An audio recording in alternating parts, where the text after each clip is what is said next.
बातचीत ढंग से करते थे। एक दिन तुमने महर्षि लोमस के आश्रम में बहुत ही उत्पात मचाया, हरे भरे वृक्षों को नष्ट कर दिया।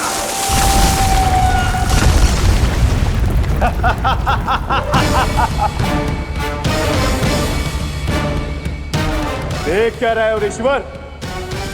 ये विशाल वृक्ष भी मेरे इस विराट तन के आगे कुछ भी नहीं है।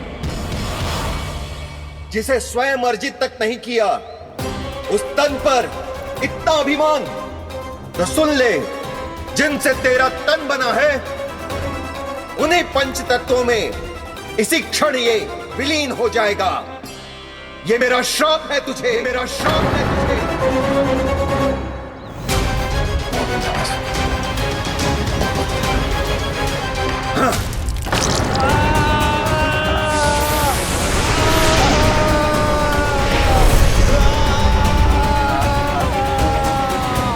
पर तभी तुम्हें अपनी भूल का आभास हुआ और ऋषि लोमस से तुमने क्षमा याचना की। क्षमा करे ऋषिवर, क्षमा करे। मैं मूर्ख, अभिमानी हूँ, अज्ञानी हूँ, परंतु आप तो दया के सागर है। कृपा करे ऋषिवर, कृपा करे। बिना तन के मैं कैसे जीवित रह पाऊंगा? तुम जीवित भी रहोगे और अपने दैनिक कार्यों का संचालन भी कर पाओगे, किंतु सजीव प्राणियों या निर्जीव वस्तुओं की सहायता से ऐसा जीवन तो मृत्यु के समान है ऋषिवर। इससे अच्छा है आप मुझे जीवन से मुक्ति दे दो।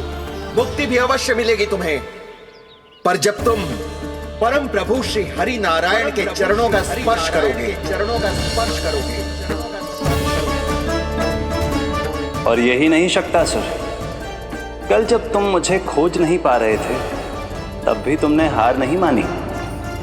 7 प्रहर तक 7 बार मेरी और मेरे गोकुल की परिक्रमा की। इस क्रम में तुमने अनजाने में ही अपना पश्चाताप पूरा किया और पुण्य अर्जित कर लिया। इसलिए मैं तुम्हें मोक्ष प्रदान करता हूं। इसलिए मैं तुम्हें मोक्ष प्रदान करता हूं।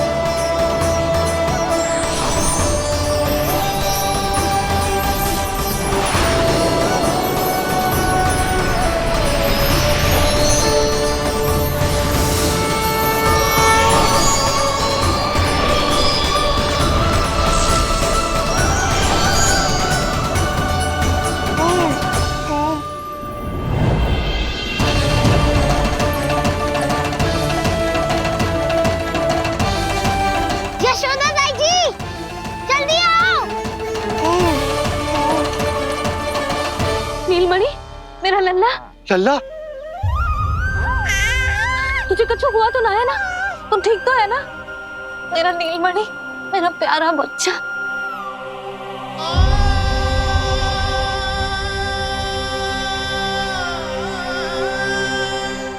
भोला, बंसी, ये सब क्या है?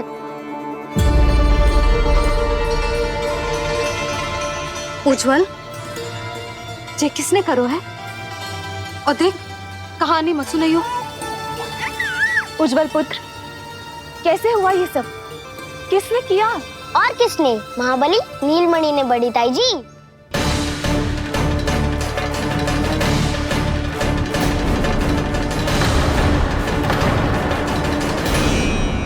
जी क्या बोल रहे हो है? सच्ची सच्ची बता।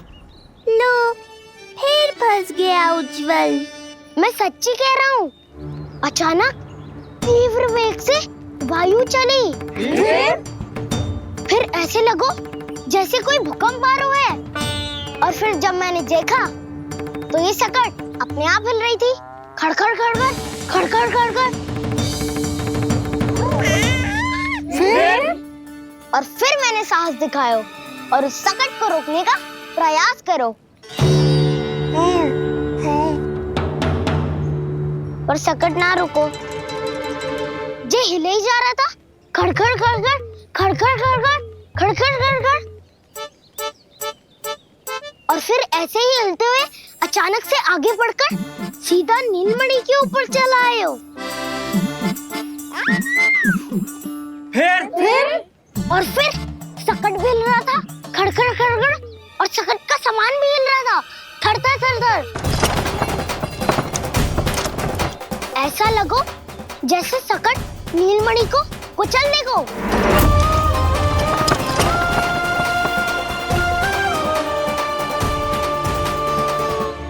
पर तभी जे जाग गए हो, इसने खींचकर अपने पांव का प्रहार करो और चीख गया सकट आकाश पे।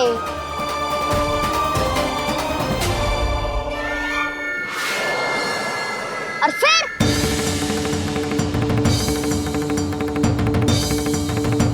धड़ाम, सब भूमि पे गिरकर चकनाचूर।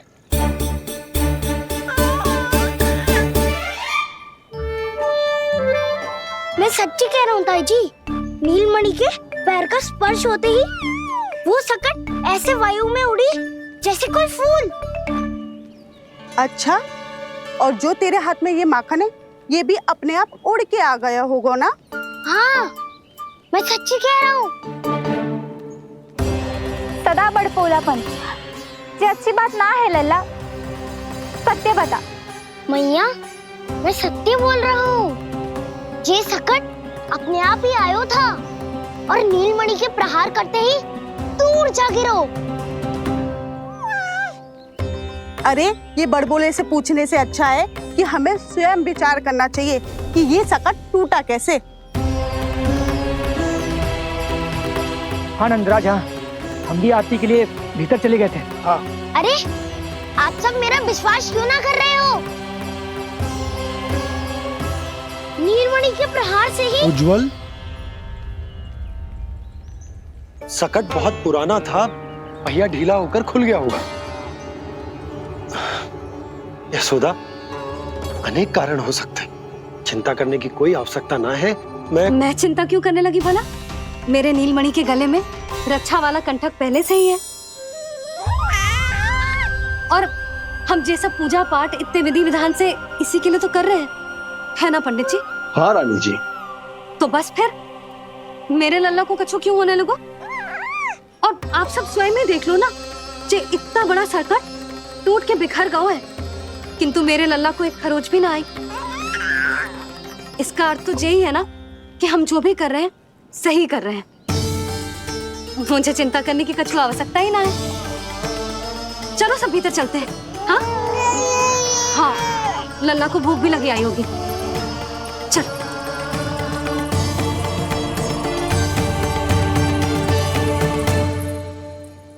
नंदराज जी, अब हमें भी आज्ञा दीजिए। प्रणाम पंडित जी। ध्यान कहाँ था तुम दोनों का? और अधिक सावधान रहने की आवश्यकता थी ना? क्षमा कीजिए नंदराज।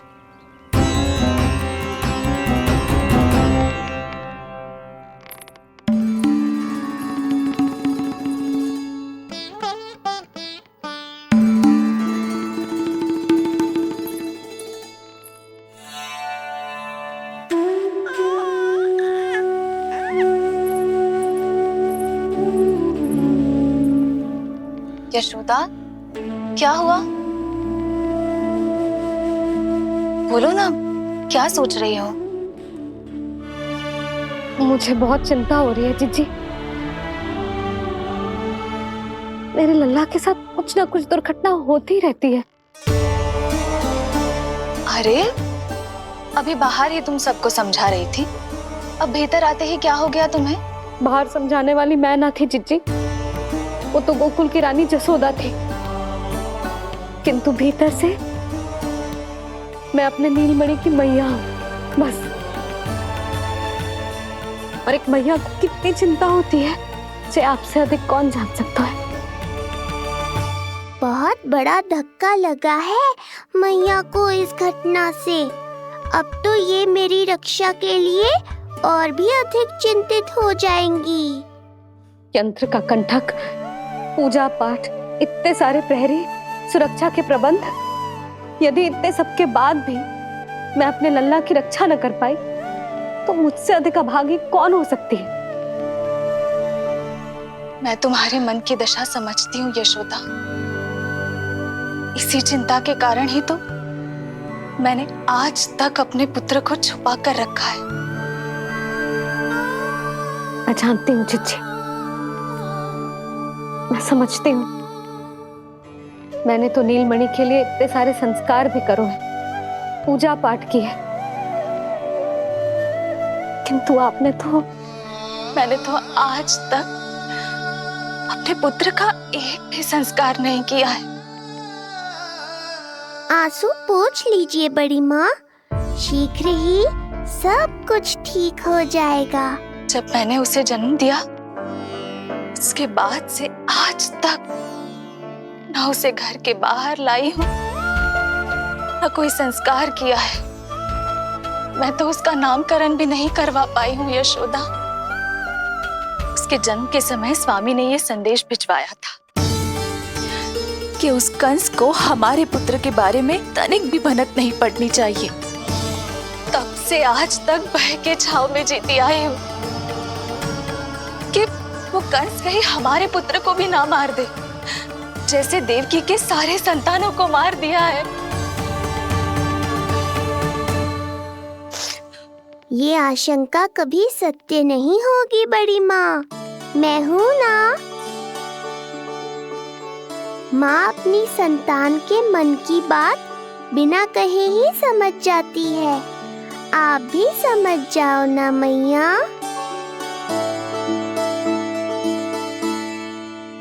जीजी, हमें रोना ना चाहिए। हमें देख के लल्ला भी रो रहा है। मैया, आपकी सहायता की आवश्यकता है मुझे ऐसे क्यों लग रहा है जैसे लल्ला मुझसे कुछ कहना चाह रहा है। दाऊ को हम सबसे दूर कब तक रखेंगे बड़ी माँ? ये सोच रहे होगो कि अब तक आपने इसके दाऊ को छुपा के क्यों रखो है। मैं उनसे मिलना चाहता हूँ मैया। चिच्ची, कितना मन करता होगा ना इसका अपने दाऊ से मिलने का, और आपके लल्ला का भी तो मन करता होगा ना कि अपने छोटे भाई को मिले।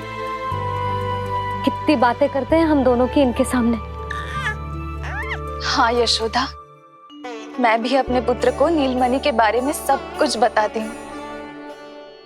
तो बस फिर हमें साथ साथ रखिए ना, मेरा आधा हिस्सा है वो, उनके बिना मैं अधूरा हूँ मैया। ये दोनों भाई एक दूसरे के बिना अधूरे हैं जीजी, हमें इन दोनों को साथ ही रखना चाहिए। आप ही सोचो, यदि नीलमणि की रक्षा होगी तो आपका लल्ला भी तो सुरक्षित रहेगा। तुम सच कह रही हो यशोदा, हमें इन दोनों को मिलाना चाहिए और साथ में ही रखना चाहिए, सुरक्षित। तब तो शीघ्र ही पंडित जी को बुलाकर हमें शुभ मुहूर्त निकलवाना चाहिए। शुभ मुहूर्त? हाँ, शुभ मुहूर्त। दोनों भाइयों के मिलन के साथ साथ उनका नामकरण संस्कार भी करवा देते। अब अपने दाऊ से मिलूंगा मैं।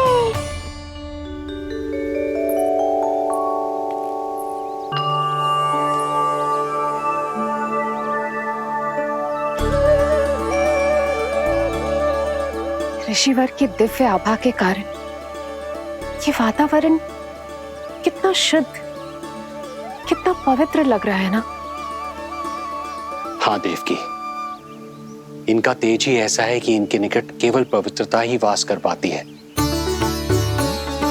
किसी भी प्रकार की दुष्टता इनके पास जाने से पहले ही नष्ट हो जाती है।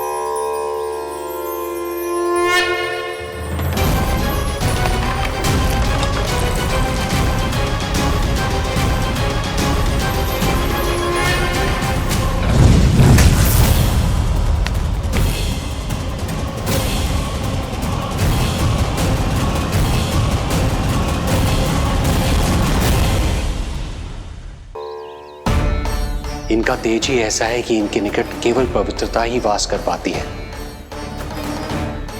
किसी भी प्रकार की दुष्टता इनके पास जाने से पहले ही नष्ट हो जाती है।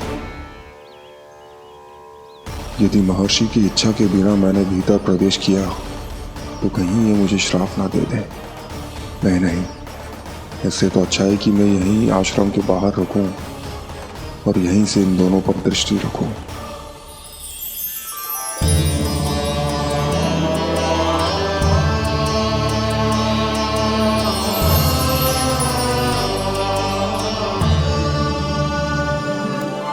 आपके आने का आभास हो गया था राजन।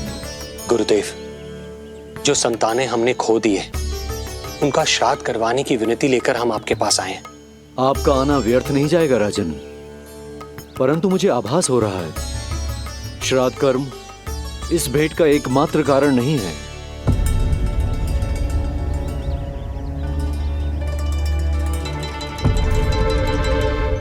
आपको उसकी या कंस की चिंता करने की कोई आवश्यकता नहीं है। निश्चिंत होकर बताइए कि आपकी इच्छा क्या है। गुरुदेव, वर्तमान में मेरी प्रथम पत्नी रोहिणी पुत्र सहित गोकुल में निवास कर रही है। हमारे उस पुत्र का और भाभी यशोदा के पुत्र का नामकरण संस्कार करवा दीजिए। बस यही हमारा सौभाग्य होगा। मुझे कुछ सुनाई क्यों नहीं दे रहा है? देवी रोहिणी से उत्पन्न आपका पुत्र यादव कुल का राजकुमार है और यादवों का गुरु होने के नाते उसका संस्कार कराना हमारा कर्तव्य है। परंतु यशोदा पुत्र का नामकरण वो आप मुझसे क्यों करवाना चाहते हैं?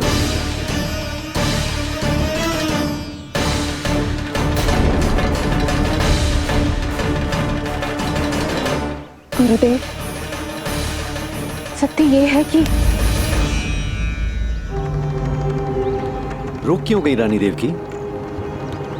आपके मन में जो कुछ है कहिए। ये कैसी दुविधा में फंस गया मैं। यदि मैंने गुरुदेव को यशोदा पुत्र का सत्य बताया तो कंस को भी पता चल जाएगा, और यदि नहीं बताया तो कहीं ऐसा ना हो कि ऋषिवर ही बुरा मान जाए।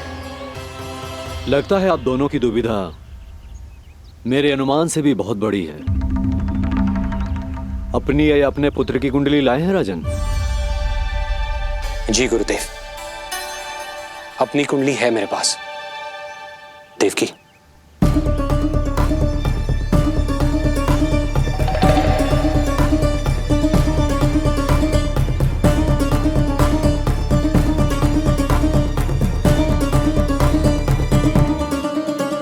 जो रहस्य आप नहीं बता पा रहे हैं राजन, वो ये कुंडली बताएगी।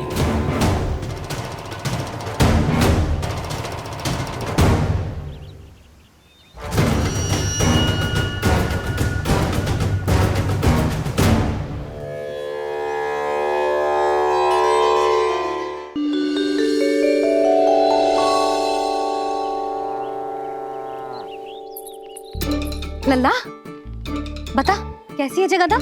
मैया को हो क्या गया है आज? देख, सही सही बताइयो।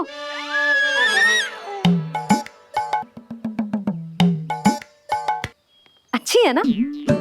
पसंद आएगी ना उसे? हाँ? या फिर जे मोर पंख वाला मुकुट दे दूं?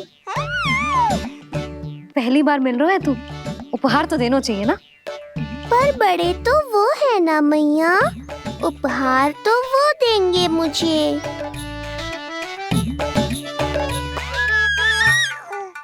ना ना, मोर पंख वाला मुकुट तो मेरे लल्ला का है ना, जे ना दे सकते। तेरे जैसा कोई कंठक या चांदी वाला कड़ा दे दूं? हाँ? इस मिलन के लिए मुझसे अधिक उतावली तो मैया है।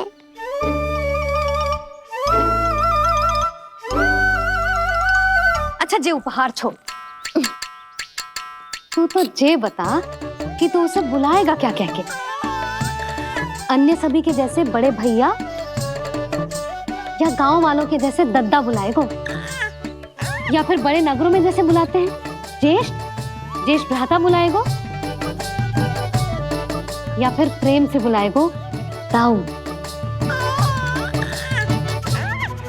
दाऊ बुलाएगो ना?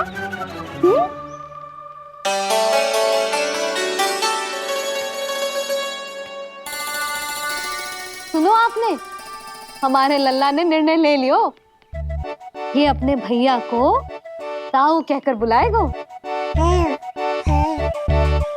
अरे वाह, लल्ला ने बोलना भले ही ना सीखो, परंतु तुम्हें बता दियो। और नहीं तो क्या, लल्ला कुछ कहे ना कहे माँ तो समझ जाती है ना लल्ला?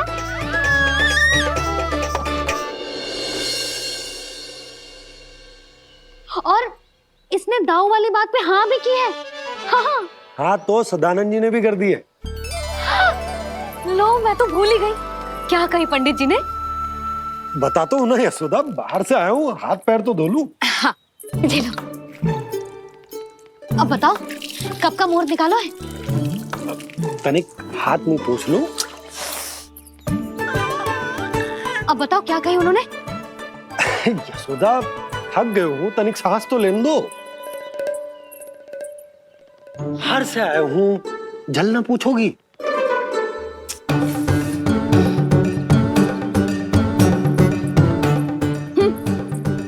अब बता दो जी।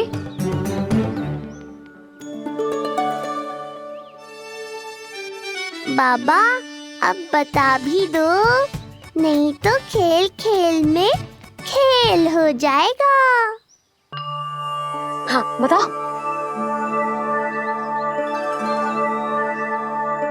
देव, कुछ समस्या है क्या? जो सत्य सारे संसार को पता है और जो संकेत ये कुंडली दे रही है, दोनों में विरोधाभास है राजन।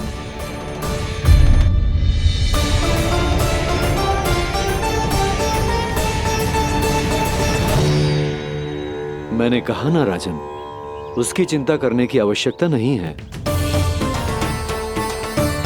ये कुंडली मुझसे कह रही है कि आपके भाग्य में केवल पुत्र थे। आपके भाग्य में केवल पुत्र थे, तो पुत्री कैसे हुई?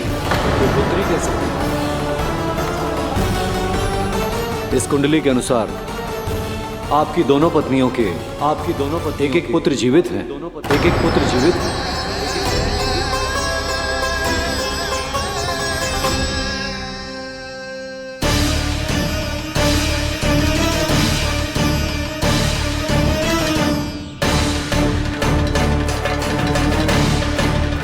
देवकी, गुरुदेव मैं कुछ कैसे? कहने की आवश्यकता नहीं है राजन, मैं जानता हूं मेरे प्रश्नों के उत्तर कहां मिलेंगे। अरे कौन से प्रश्न और कैसे उत्तर? किस बारे में बात कर रहे हैं? ये लोग जो भी बात कर रहे हैं वो मुझे सुनाई क्यों नहीं दी? सही समय की प्रतीक्षा कीजिए राजन, आपके दोनों कार्य पूर्ण होंगे।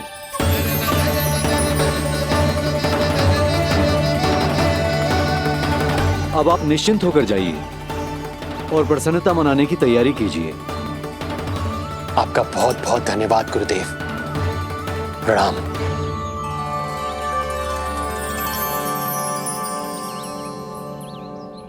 सच्ची? पहले नारायण को धन्यवाद दूं कि लल्ला को सूचना दूं? कुछ समझ में ना आ रहा। लल्ला, मैं अभी आया।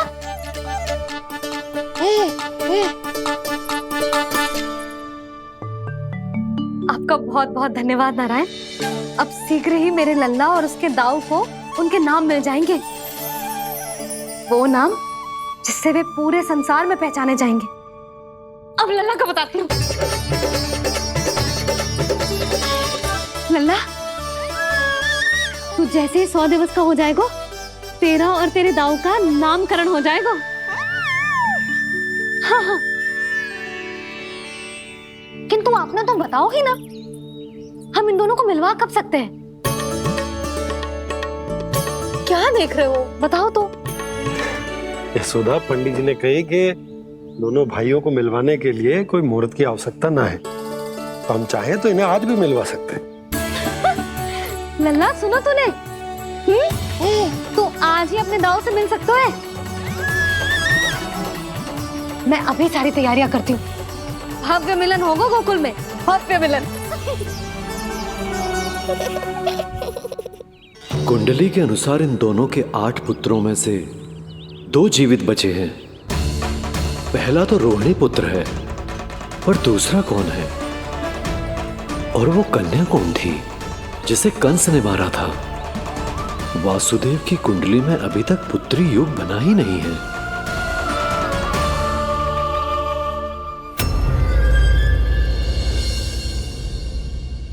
तू मुझको क्या मारेगा? अपनी आयु संभाल। काल तेरा अवतरित रूप है उसका।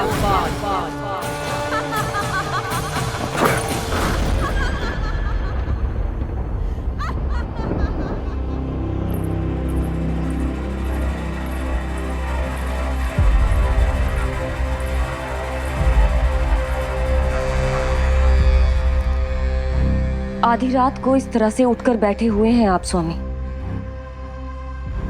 मैं ये तो नहीं जानती कि किस बुरे स्वप्न ने आपकी नींद छीन ली है, परंतु इतना अवश्य जानती हूँ कि जो सूचना ये गुप्तचर लेकर आया है, इसे सुनकर आप रात भर सो नहीं पाएंगे।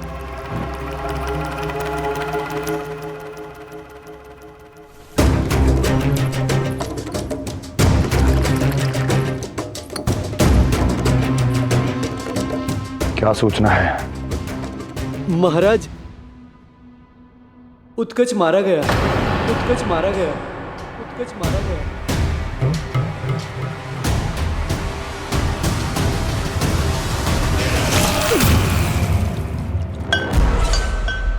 सूद वूद खो गए हो क्या अपनी?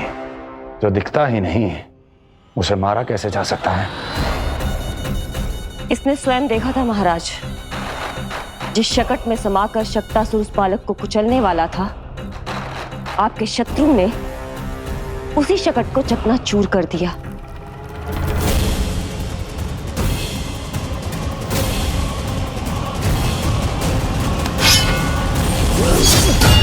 महाराज क्षमा। लगता है आपके सैनिक और तलवार दोनों की धार कुंद पड़ गई है महाराज।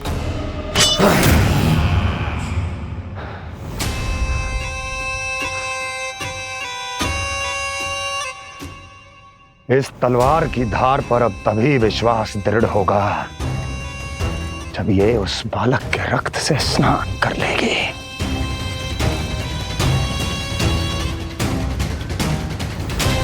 और कैसे? कैसे?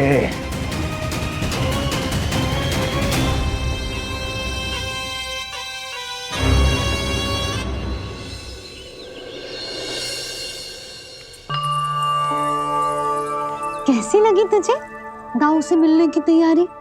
बहुत अच्छी है मैया, पर उससे भी अच्छी है वो प्रसन्नता जो इस मिलन के उत्साह में मुझे आपकी आंखों में दिख रही है।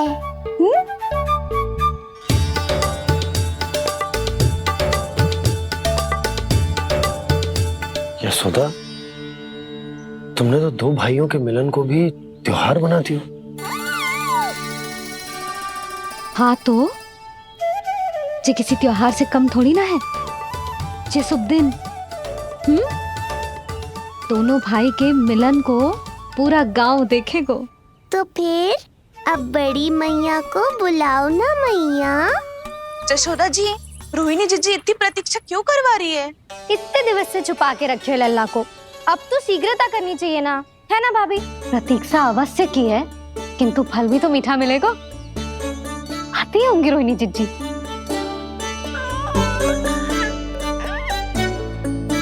जीजी, कहीं उन्होंने अपना विचार तो ना बदल दियो?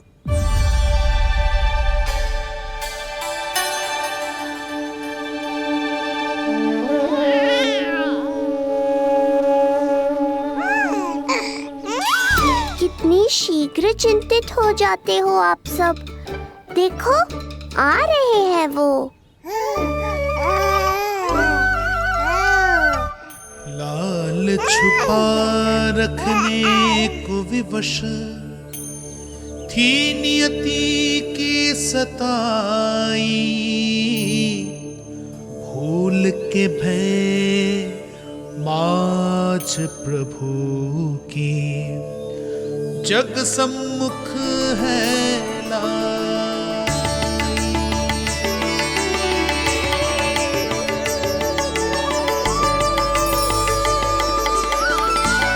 देखो तो कितनी मधुर मुस्कान है। और आंखें कैसी गंभीर और गहरी है। अरे अरे, ये तो हमारी नीलमणि की तरह सुंदर भी है। सही कह रही है तू, और कितना प्यारा भी है, और कितना बलशाली भी लग रहा है ये, है ना? तो देखो इसके, हाँ बिल्कुल लाल लाल टमाटर की तरह। देखो तो दाऊ आए नहीं कि ये सब की सब मुझे भूल ही गई। अरे हटो सामने से, मुझे भी तो देखने दो।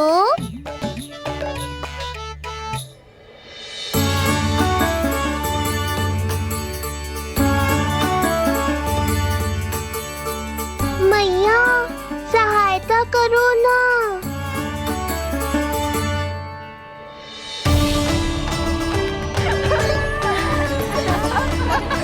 चलो हटो सब, हटो हटो हटो हटो सामने से।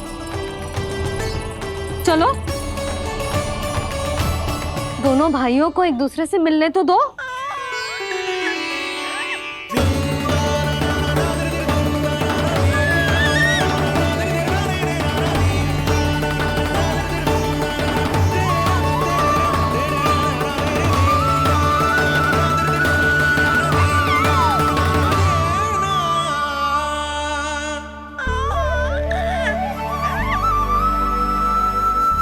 चल नल्ला, चल आजा। देख नन्ना, आ गए जे तेरे भैया, तेरा दाऊ। जी भर के बातें करो और निहारो एक दूसरे को। लाओ जिज्जी, आजा। ये रहे तेरे दाऊ। आओ जिज्जी।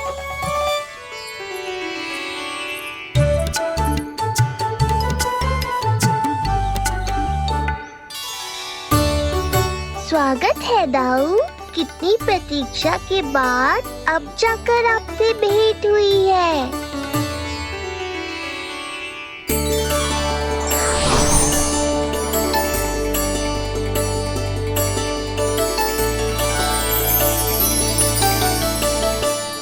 क्या हुआ दाऊ, मुझे पहचान नहीं पा रहे?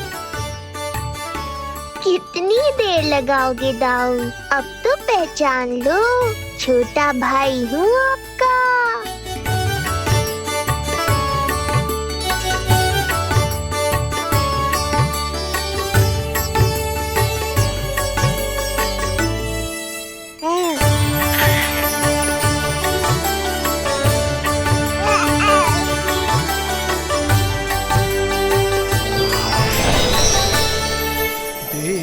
प्रभु को भक्त शेष की आंखें है भर आई,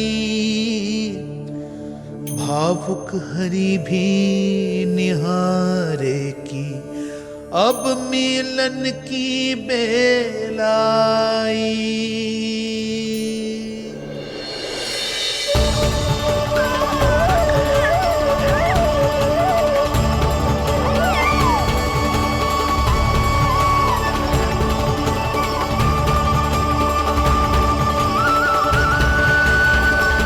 प्रभु, आपके दर्शन पाकर मैं धन्य हो गया। प्रभु नहीं, छोटा भाई पुकारो शेष। ये कैसे संभव है? आप नारायण हैं, मेरे प्रभु। ये जानते हुए भी मैं आपसे बड़ा कैसे बन सकता हूँ?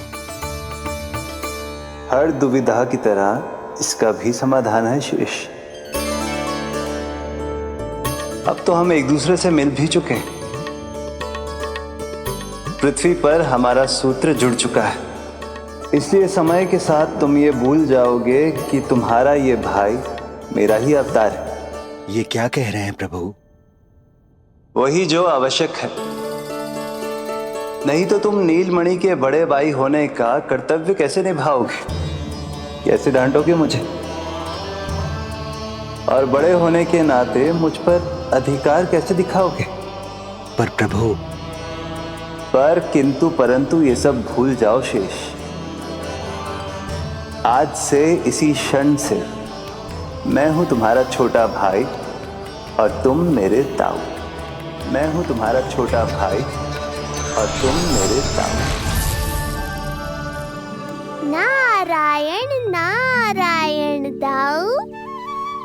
दोनों इतने सुंदर लग रहे हैं, मेरी तो दृष्टि भी ना हट रही इससे। कहीं मेरी ही दृष्टि ना लग जाए नहीं। ये तो प्रतिदिन की कथा है दाऊ। हे नारायण, मेरे कानों से तो अभी से रक्त निकलने लगा। आदत डाल लो दाऊ, अब तो सहना ही पड़ेगा। वो देख रहे हो, सुलक्षणा चाची सबसे अधिक चतुर यही है।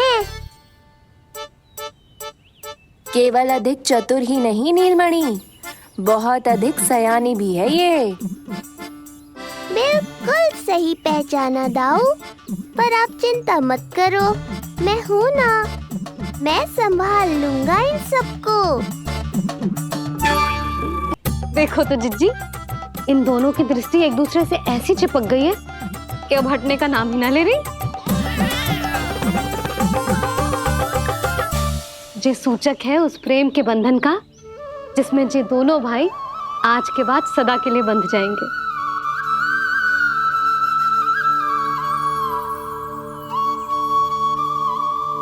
मुझसे भूल हो गई यशोदा, मैंने इन दोनों को पहले ही मिलवा देना चाहिए था।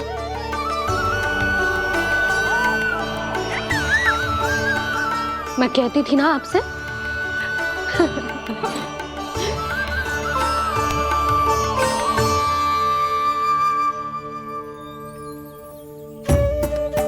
आई मैं।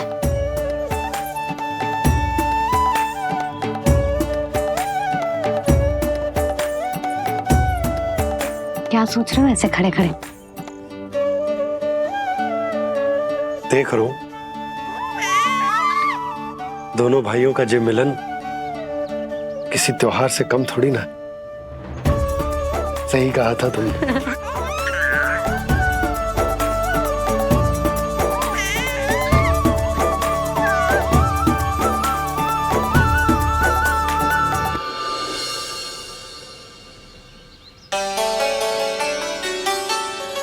सुना ना तूने जो गोपिया क्या कह रही थी कि नीलमणि का दाऊ कितना बलशाली है। इसका तो यही अर्थ हुआ ना कि नीलमणि अपने दाऊ जितना बलशाली ना है। अब समझा मैया कि आज मुझसे इतना व्यायाम क्यों करवाया जा रहा है। पर मुझे पता है मेरा नीलमणि सबसे अधिक बलशाली है। हाँ। उज्जवल ने कही थी ना, नीलमणि ने यूं उड़ा दिया था काले कौवे को मथुरा की ओर। और उज्जवल ने तो ये भी कही थी कि नीलमणि ने अपने पांव से सकट पे प्रहार भी किया था। कैसे किया था प्रहार? ऐसे किया था। लग गई मैया को। कैसे किया था? फिर से बता कैसे किया था?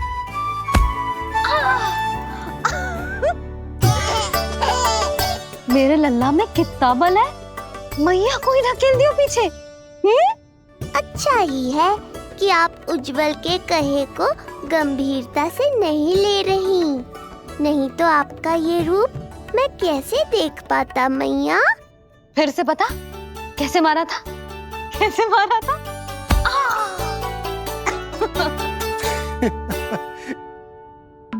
लल्ला तू बड़े के जैसे कब से हंसने लगो?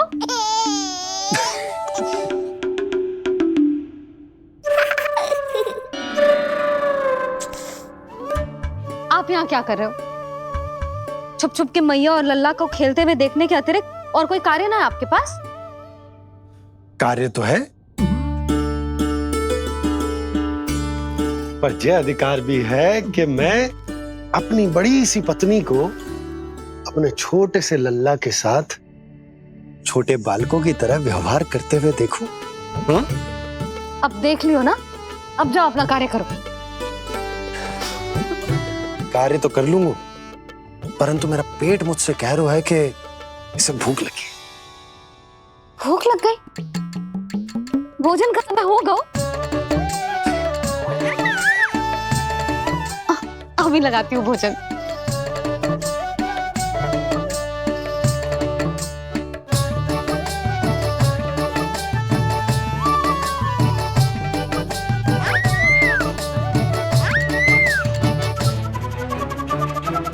क्या हुआ लल्ला, इतना उतावला क्यों हो रहा है तू?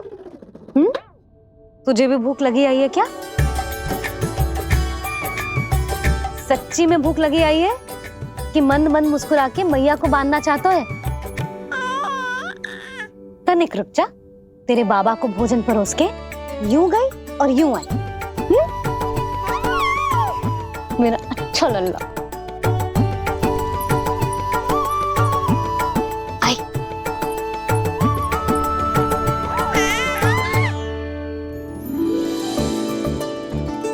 आज केवल रोटी है खाने में?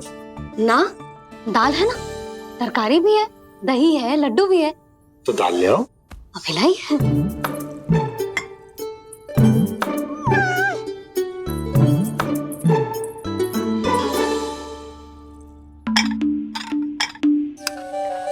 अवश्य भूख ही लगी होगी उसे।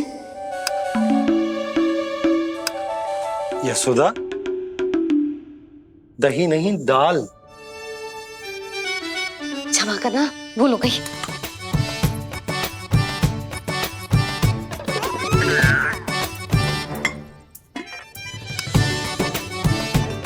यशोदा,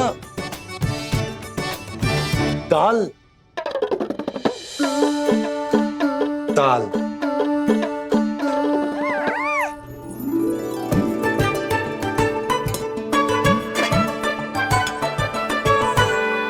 अब ऐसे क्या देख रहे हो? बोला ना भूल हो गई। सब मिला के खा लो, पेट में तो मिलना ही है। थोड़े चावल मिलेंगे? हाँ मिलेंगे, अवश्य मिलेंगे।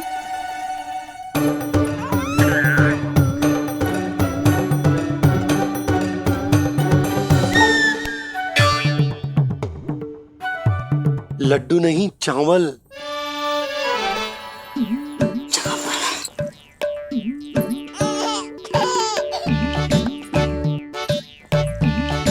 हंस क्या रहे हो जी?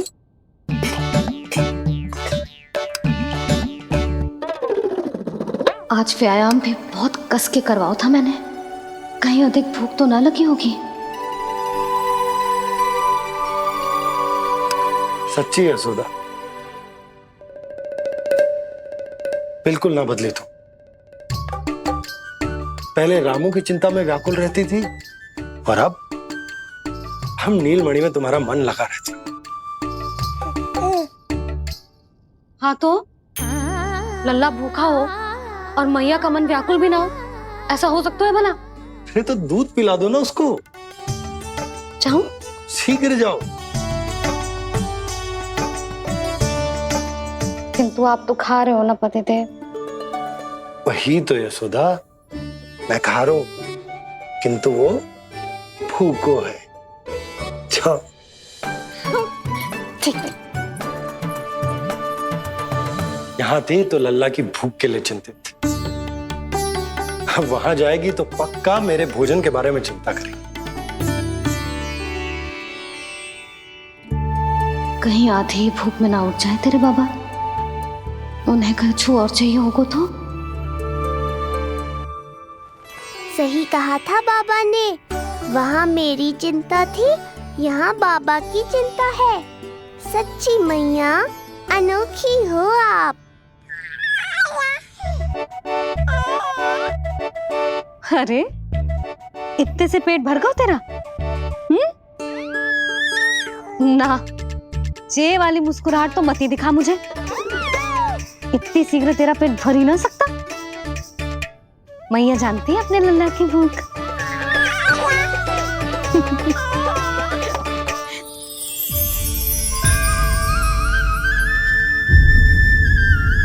ये क्या है लल्ला? ये क्या था तेरे मुंह में? दिखा दिखा।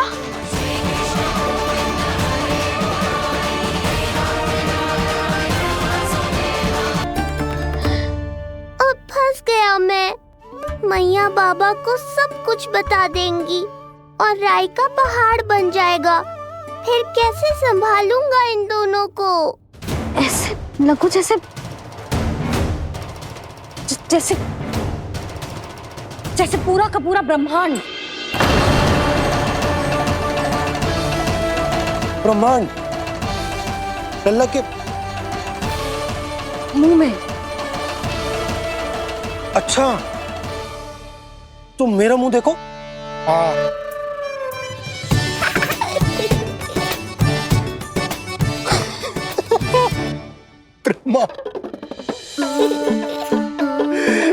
सोदा, मुझे पता था आप मेरा उपहास उड़ाओगे। अरे नहीं नहीं नहीं, तुम देखो तो सही।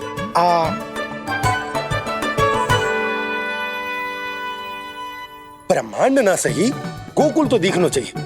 अरे गोकुल को राजा हूं मैं, है क्या ना? है? देखो, अरे देखो। धन्यवाद बाबा, आपने इस बात को गंभीरता से नहीं लिया, इसलिए अब मैया भी नहीं लेंगी। आज तो बचा लिया आपने। आज के बाद ना आपको कुछ बताऊंगी ही ना। आप जाओ, नामकरण उत्सव की तैयारी करो। और हाँ, इस बार भी उत्सव छोटा ही करना है, जो तो मत ही बोलना। हाँ। अब इसे कैसे समझाऊं कि हम कोई भी उत्सव बड़ा ना कर सकते? व्यर्थ ही कंस की दृष्टि पड़ जाएगी हम पर।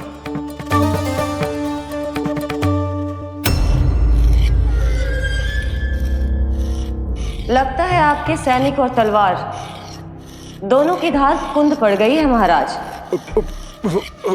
महाराज, मुझे भय था कि कहीं ऋषि गर्ग मुझे श्राप ना दे दे।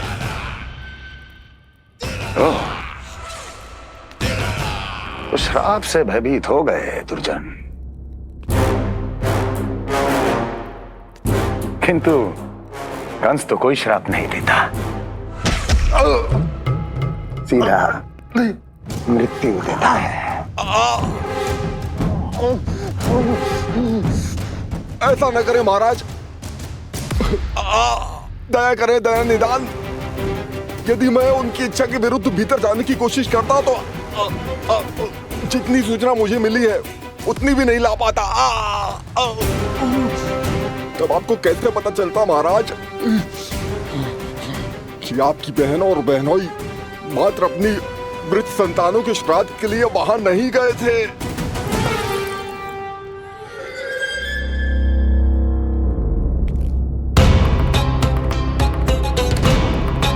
आगे बोलो।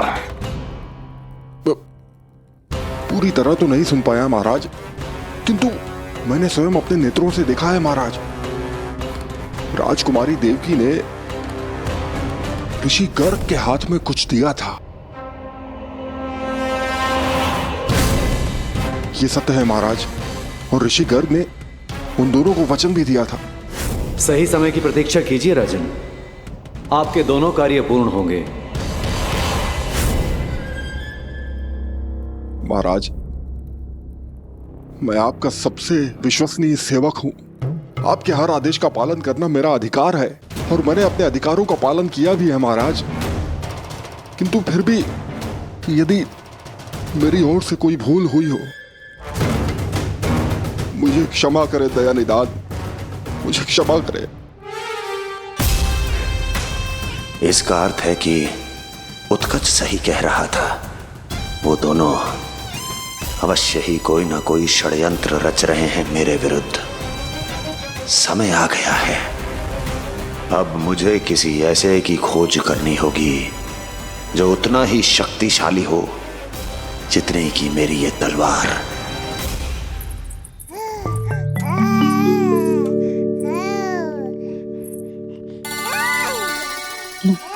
अभी से पुकारने लगो जी, अभी तो आई हो रसोई में।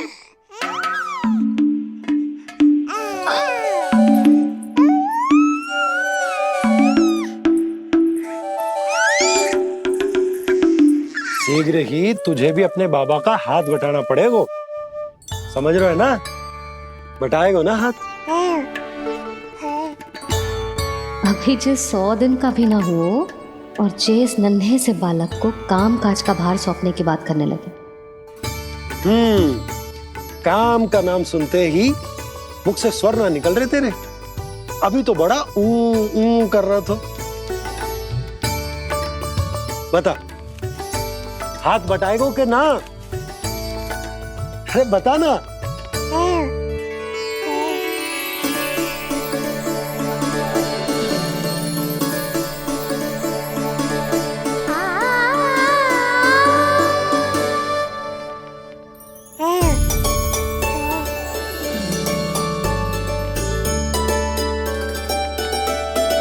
कल तू पूरा 100 दिन को हो जाएगा लल्ला। पंडित जी आएंगे, तुझे नया नाम मिलेगा। देखो तो मन में तो इनके भी कितना उत्साह भरो है, बस दृष्टि में मैं ही आती हूँ। और कल तुझे वो नाम मिलेगा लल्ला जिससे पूरा संसार तुझे पहचानेगा।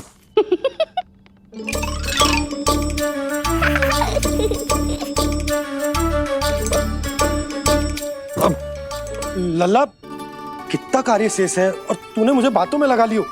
मुझे क्यों फंसा रहे हो बाबा? छुपाने की कोई आवश्यकता ना है। जितनी उत्साहित मैं हूँ उतने ही उत्साहित आप भी हो इसके नामकरण को लेके, पता है मुझे। लल्ला के नामकरण पे उसके बाबा उत्साहित ना होंगे? बिल्कुल होंगे, इसीलिए तो कह रही हूँ अपना उत्साह बांटो अपने लल्ला के साथ। मैं अभी आई। अच्छा, ऐसे तो तुम लल्ला को छोड़ के कहीं ना जाती। अभी कहाँ चली?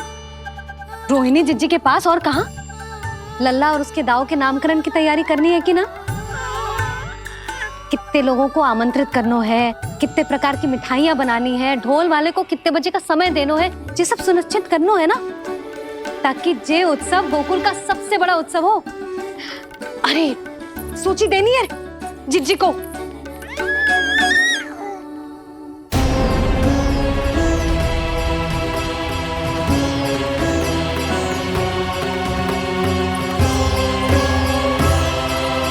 सबकी कोई आवश्यकता ना है। आवश्यकता ना है मतलब? कहना क्या चाहते हो आप? मैं ये कहना चाहता हूं कि यशोदा, सत्य तो ये है कि हमें दुख में ना अत्यधिक दुखी होना चाहिए और ना सुख में अत्यधिक उत्साहित। प्रसन्नता कितनी भी क्यों ना, हमें उत्सव संयम से ही मनाना चाहिए। इतने वर्ष संयम ही तो रखा था ना नंद जी। ये समय संयम का ना आनंद से बावले हो जाने का है। यशोदा, हम आयोजन छोटा ही करेंगे। मैं कुछ सोच समझ कर ही तो कह रहा हूँ। पर क्यों? मुझे भी तो समझाओ। हर बात समझाने की ना होती यशोदा। अच्छा, पति पत्नी में भेद हो तो है? ठीक, मैं कोई भेद ना रखूं। जो भी अब तक मैंने तुम्हें ना बताया है वो सब बताऊं। ओहो, क्या कर रहे हो बाबा? कंस के बारे में कुछ बता मत देना मैया को। वो मंगला है ना, उसने आज शाम को ही बछड़ा दियो और भाद्रपद का मास लगभग बीतने को ही है, तो धीरे धीरे शरद ऋतु आ जाएगी, दूध की हानि भी कम हो जाएगी। हाँ? और वो सरजू है ना, उसको बैद जी ने पूरे पखवाड़े का विश्राम के लिए कहा है। क्यों? क्योंकि वो ठाट से गिर गए थे और गिरते समय उसे भीतरी चोट लग गई थी। अरे बस बस बस, ये सब मुझे क्यों बता रहे हो? इसका नामकरण से क्या संबंध? तुम्ही ने तो कही ना कि पति पत्नी के बीच में कोई भेद ना होता। तो मुझे जो भी बात पता है मैं तुम्हें बताऊंगा। कितनी समझदारी से बात बदल देते हो आप, और भोली भाली मैं आपकी बातों में आ जाती हूँ और इस सब में असली बात तो रह ही जाती है। किंतु आज बात मेरे लल्ला की है। उत्सव तो विशाल ही होगा और इस बारे में कछु और ना सुनूंगी मैं। आप लल्ला का ध्यान रखो, मैं जा रही हूँ रोहिणी जीजी के पास। यशोदा,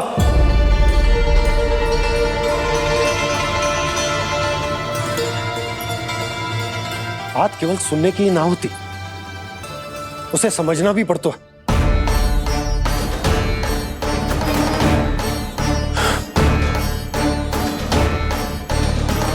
विश्वास है ना मुझ पर? मैं कुछ सोच समझ कर ही कर रहा हूँ ना। उत्सव तो छोटा ही होगा।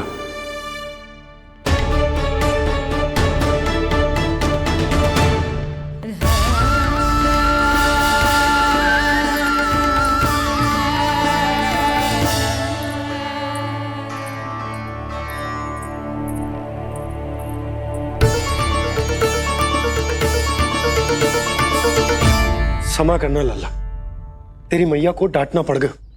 आपको मेरी सुरक्षा की चिंता है बाबा, समझता हूँ मैं, इसलिए आपने ये निर्णय लिया है। समझ में नहीं आता, कब कौन सा निर्णय क्यों लेते हैं आप? यदि कंस को समझना इतना आसान होता तो कंस नहीं होता। ये नया सिंहासन उसके लिए है जो मेरा विश्वास पात्र बनेगा। मेरे दाहिने हाथ की तरह मेरे मन के सबसे निकट होगा वो। मंत्री परिषद में विशेष स्थान की प्राप्ति होगी। मेरे बाद पूरे राज्य के लिए उसी का वचन होगा। शासन। किंतु ये अधिकार केवल उसे प्राप्त होगा जो मेरी परीक्षा में उत्तीर्ण होगा, मेरा सबसे महत्वपूर्ण कार्य करेगा वो। इसलिए जाओ, कह दो सभी बाहुबलियों को, महाबलियों को, दैत्यों को, दानवों को, प्रेतों को, पिशाचों को, सभी को ये सूचना दे दो ना ना ना ना, सूचना नहीं, चुनौती दो कि यदि साहस है तो आए, मेरी परीक्षा में उत्तीर्ण हो और इस सिंहासन पर बैठने का अधिकार प्राप्त कर ले। जाओ। और हां, ये अवश्य कहना कि केवल वही आए जिनके हृदय में साहस का ज्वालामुखी धधकता हो, जिनकी तलवारें पर्वतों का सीना चीरने को व्याकुल हो, जिनकी संकल्प शक्ति इतनी दृढ़ हो कि मृत्यु से टक्कर ले लें। कायर नहीं चाहिए मुझे। जाओ। महाराज, आप जिसे भी ये विशेष पद देंगे, भविष्य में यदि वही हमारे शीश पर बैठ गया तो क्या करेंगे आप? पहले ऐसा कोई योद्धा सामने तो आए अस्ति, जो उस विष्णु के अवतार का संहार कर सके।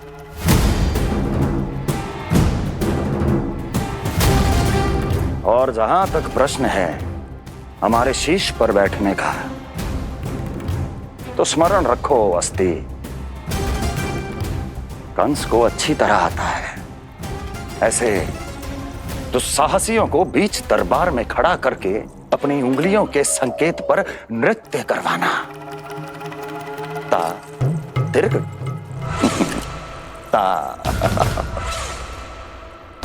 और अपना कार्य सिद्ध होने के बाद उनके तन से उनके शीश को उतारना। कंस को भलीभांति आता है।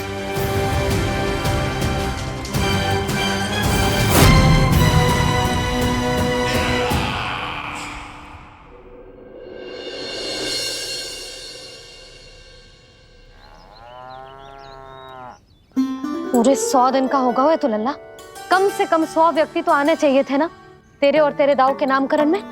हाँ, अब तुम मुस्कुरा क्या रहो है? तू ही बता, जे भवन देख के लग रहा है कि यहाँ कोई उत्सव है? बिना अतिथियों के कैसा उत्सव और कैसा आनंद, तू ही बता। पर मैं करूं भी तो क्या? पता है लल्ला, मुझे तो लग रहा है तेरे बाबा ना कंजूस होगा है। नहीं तो भला और क्या समस्या हो सकती है उन्हें बड़े आयोजन से? अरे गोकुल के राजा का लल्ला है तू, राजकुमार। यदि तेरा आयोजन बड़ा ना होगो तो भला किसका होगो?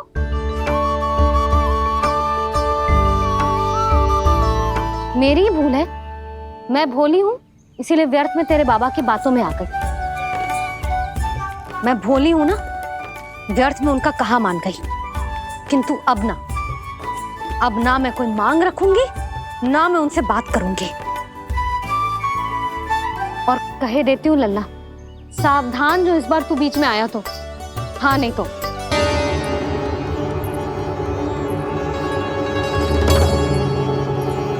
क्या होगा? हाँ, सब ठीक तो है ना? आप इतनी चिंता में क्यों हो जी? कोई बुरी सूचना तो ना मिली? अब जे मत कहना कि जे भी मुझसे छुपाना पड़ेगा। जो भी है मुझे बताओ। पंडित सदानंद जी महाराज वो नामकरण के लिए ना आ सके। उनकी बिटिया के पांव भारी, उसे लिवाने वो समझाने गए। ये तो शुभ समाचार है।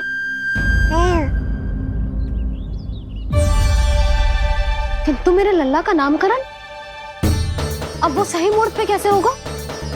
वही तो समझ ना आ रहा। ऐसे मन छोटा करने की आवश्यकता नहीं है मैया बाबा। आप दोनों तो स्वागत की तैयारी करो, आ रहे हैं वो।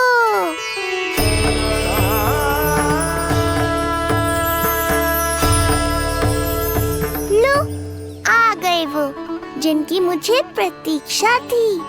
आप दोनों व्यर्थ ही चिंता कर रहे थे।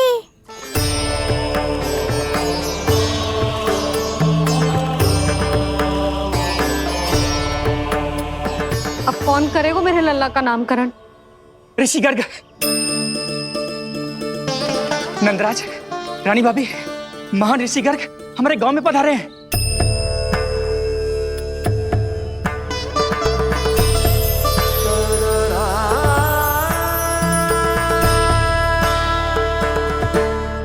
ऋषि गर्ग गोकुल में? हाँ नंदराज, और कह रहे थे उन्हें यादव राज वासुदेव जी ने भेजो है रानी जी के पास। अरे तो तुम लोग खड़े खड़े क्या देख रहे हो? जाओ उनके सत्कार की तैयारी करो।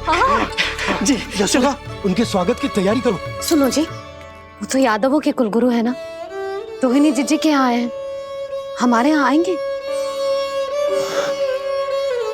आप देखती जाओ मैया, वो सीधे हमारे घर ही आएंगे।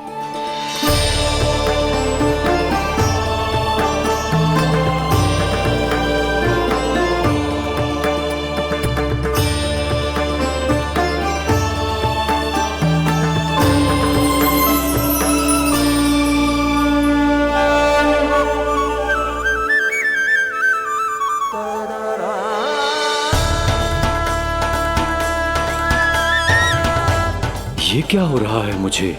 मैं उस भवन की ओर क्यों बढ़ा जा रहा हूँ?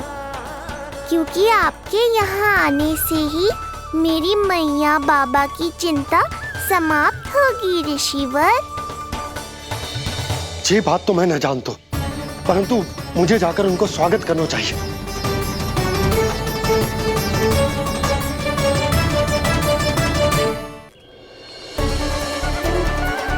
गुरुदेव, कल्याण हो। भगवान श्री नारायण के महान भक्त आज हमारे गांव में पधारे। हमारा जीवन सफल है गया आज। वो भवन आपका है नंदराज?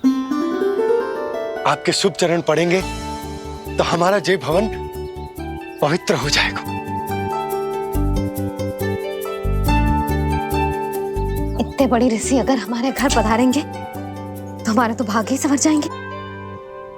मैया आपके दर्शन को तरस रही है ऋषिवर, संकोच मत कीजिए, अब आ भी जाइए। पधारिए गुरुजी। न जाने क्यों मेरे पांव अपने आप ही आपकी भवन की तरफ जाने को व्याकुल है नंदराज।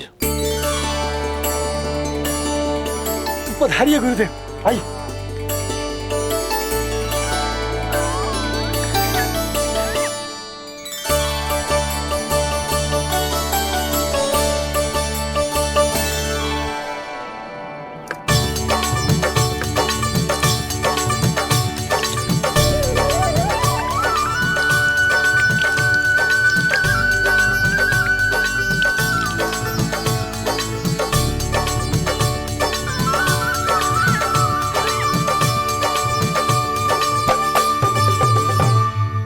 कल्याण हो। पधारिए।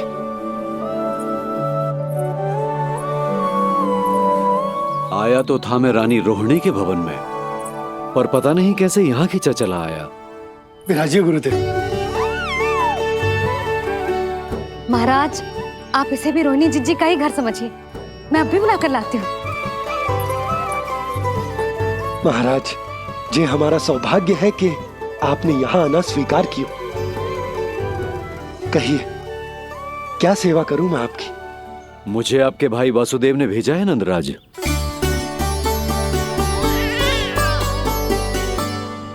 प्रणाम गुरुदेव। स्वामी जी ने आपसे इतनी दूर आने का आग्रह किया है। अवश्य ही कोई बड़ा कारण होगा। कारण तो है, आपके पुत्र का नामकरण करने आया हूं मैं यहाँ।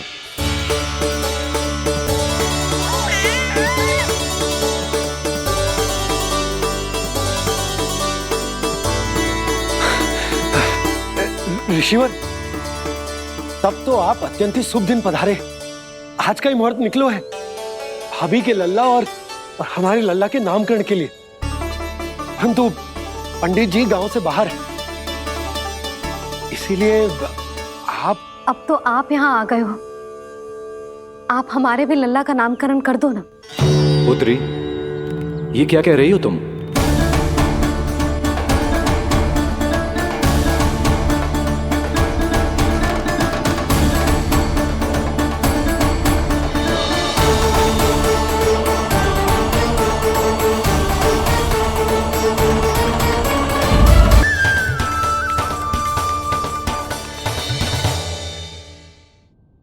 ऋषिवर, आप मौन क्यों हैं? और आपकी आंखों में आंसू, सब कुछ ठीक है ना? अब तो आप हमारे लल्ला का नामकरण करोगे ना? इन दोनों का नामकरण करना मेरा सौभाग्य होगा पुत्री।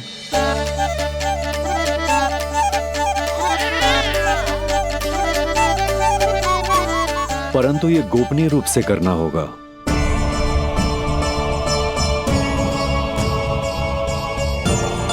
अवश्य ही स्वामी का आग्रह होगा, ताकि कंस की बुरी दृष्टि हमारे पुत्र पर ना पड़े। ये तो बहुत महान ऋषि हैं, इन्हें कंस के अत्याचारों के बारे में अवश्य पता होगा। अपनी संतान का नामकरण संस्कार करना एक मां के लिए उत्सव से कम नहीं होता है, पर यह छुपकर करना होगा। आप दोनों को स्वीकार तो है ना? जैसी आपकी आज्ञा गुरुदेव। स्वीकार है गुरुदेव। तो फिर कहाँ करना है हमें नामकरण का प्रबंध? गुरुदेव, मंदिर सही रहेगा? उससे पवित्र स्थान तो हो ही नहीं सकता है। ऋषिवर, आप तनिक विश्राम कीजिए, हम लोग प्रबंध करते हैं। मैं कुछ समय इन बालकों के साथ व्यतीत करना चाहूंगा। ये तो इनका सौभाग्य होगा। हमें आज्ञा दीजिए।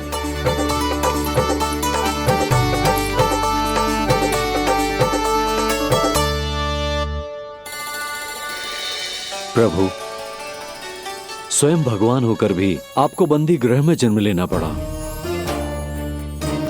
अब अपनी मां को छोड़कर दूसरी मां के यहां पलना पड़ रहा है। जब से गोकुल आए हैं, छुप छुप कर रहना पड़ रहा है।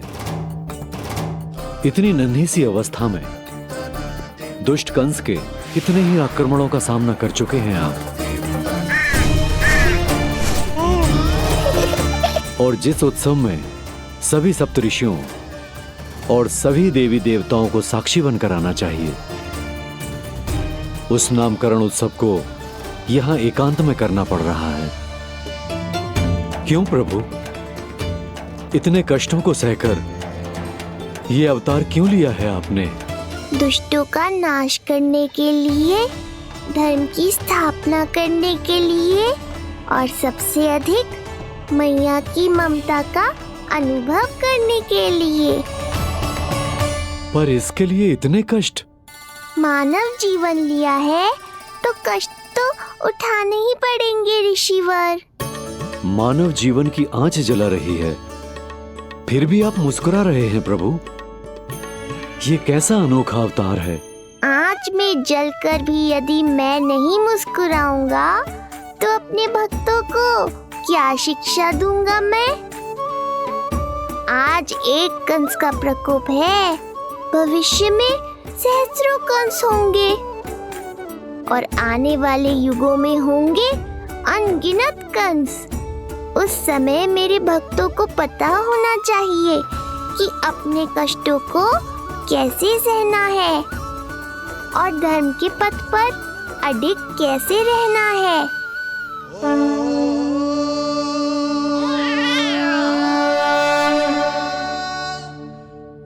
आप धन्य हैं प्रभु। देखा अस्ति, जब सिंह दहाड़ता है तो वन के सभी जीव जंतु इकट्ठे हो ही जाते हैं। वो सब जो मेरा विश्वास पात्र होने का अधिकार और ये सिंहासन पाना चाहते हैं, सामने आए। बुद्धि के बिना बल अपंग होता है महाराज, और मेरे पास बुद्धि और बल दोनों हैं। आप केवल आदेश दीजिए किसका संहार करना है।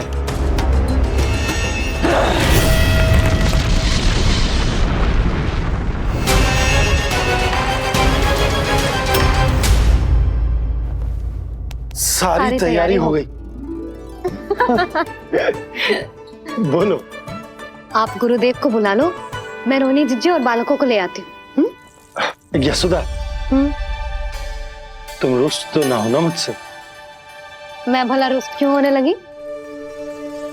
नहीं, तुम जो उत्सव बड़े धूमधाम से करना चाहती थी और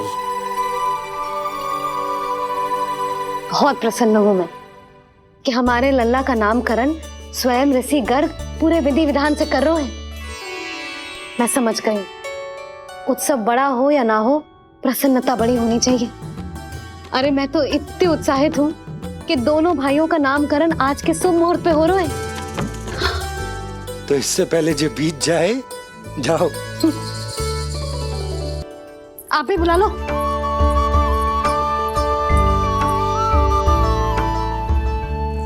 यहाँ सब के सब एक से बढ़कर एक है, तो फिर अपने कार्य के लिए किसका चुनाव सबसे पहले करूं? मेरा सामर्थ्य तो आपने अभी तक देखा ही नहीं महाराज। चुटकी बजाकर शत्रुओं का विनाश कर सकता हूं मैं।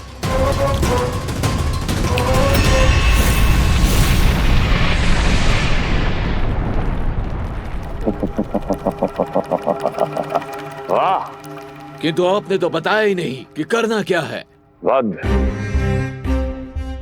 करना है, एक नवजात बालक का वध। उसे साधारण बालक मत समझना। गोकुल में नंद के घर पल रहा वो बालक विष्णु का अवतार है।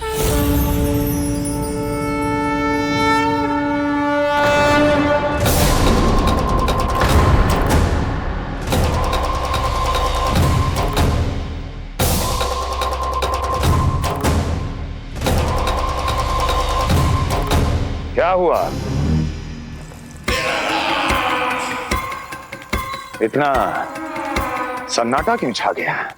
क्षमा कीजिए महाराज, पर मैं नन्हे बालकों के साथ हिंसा नहीं करता। विष्णु अवतार बड़ा छलिया है महाराज, मैं उसका मुख भी नहीं देखना चाहता।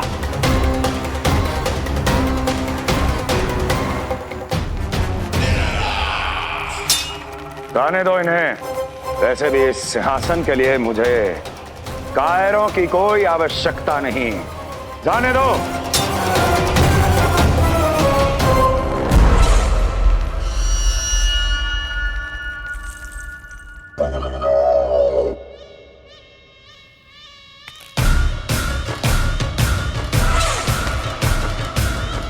दुर्जय, क्या कहा था मैंने कहा था केवल वही आए जिनके हृदय में साहस का ज्वालामुखी धधकता हो, जिनकी तलवारें पर्वतों का सीना चीरने के लिए व्याकुल हो, जिनकी संकल्प शक्ति इतनी दृढ़ हो कि वो मृत्यु से टक्कर ले जाए। वही होगा इस सिंहासन का असली अधिकारी। महाराज,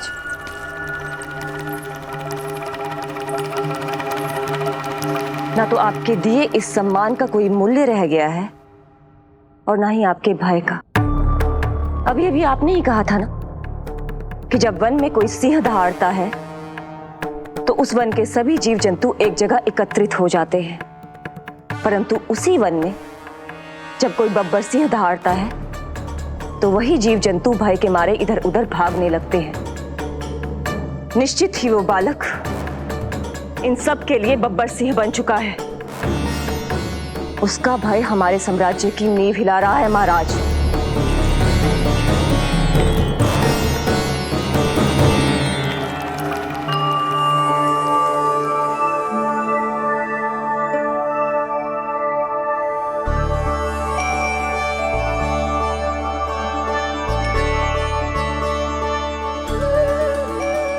हे नारायण, मेरा मार्गदर्शन कीजिए। हे मां सरस्वती, मुझे आशीर्वाद दीजिए ताकि मैं दोनों बालकों के लिए सर्वोत्तम नामों का चुनाव कर पाऊं।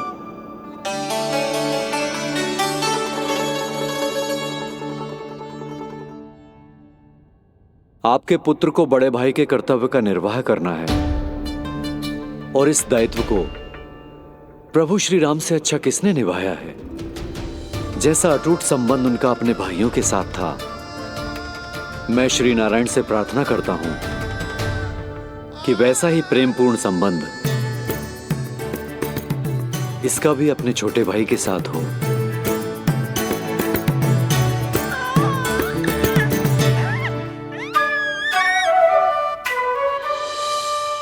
इसीलिए इसका नाम राम हो, इसीलिए इसका नाम राम, इसीलिए इसका नाम राम।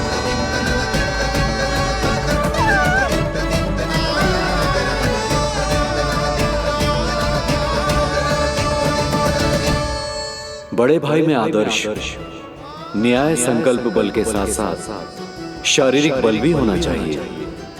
मैं देख पा रहा हूं ये बालक इन सब बलों के लिए जाना जाएगा।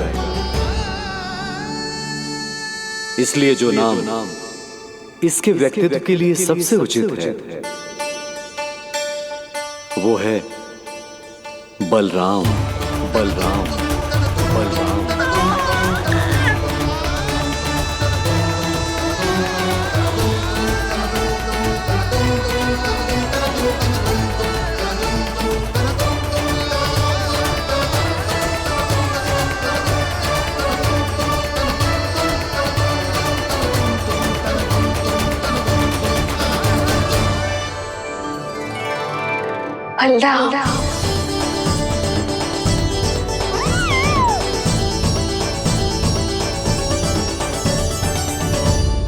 तो फिर उसका नाम बल राम रखना।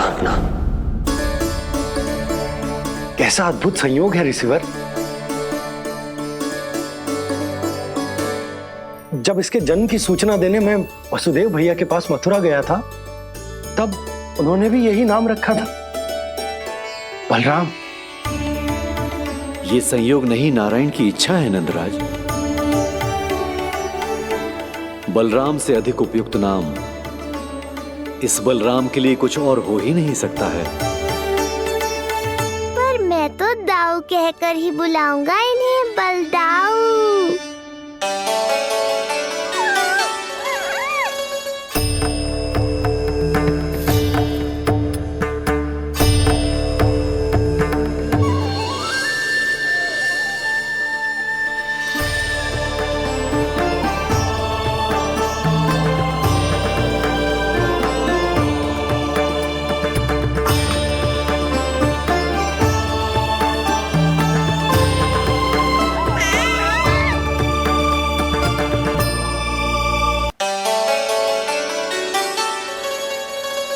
सुना पुत्र, आज से तुम्हारा नाम होगा बलराम। बलराम बलराम।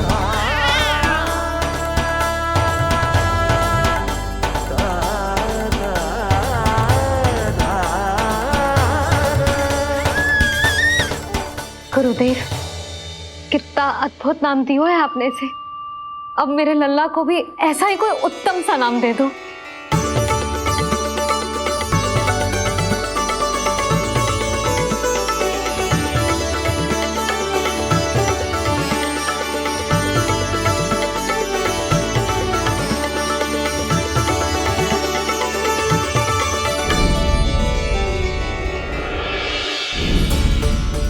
ये कठिन दायित्व आपने ही मुझे सौंपा है प्रभु, इसे निभाने की क्षमता भी आप ही दीजिए।